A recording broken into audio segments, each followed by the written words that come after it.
ஈரோடு பவளத்தாம்பாளையம் கிராமம் நஞ்சனாபுரம் பிரிவில் உள்ள அருள்மிகு சித்தி விநாயகர் பெருமான் ஆலய அஷ்டபந்தன மகா கும்பாபிஷேகம் எனும் திருக்குட நன்னீராட்டு பெருவிழா நடைபெற்றது.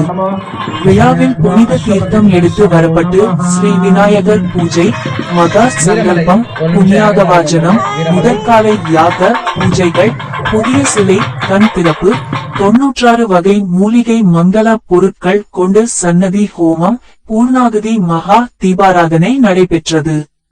ஏகாதசி திதியில் ரேவதி நட்சத்திரமும் அமிர்தயோகமும் கூடிய சுபயோக சுபதினத்தில் மிதுன லக்னத்தில் மகா கும்பாபிஷேகம் நடைபெற்றது. இவ்விழாவில் நிர்வாகிகள் மற்றும் பொதுமக்கள் பலரும் கலந்து கொண்டு இறையரை பெற்றனர். மேலும் பக்தர்களுக்கு அன்னதானம் வழங்கப்பட்டது.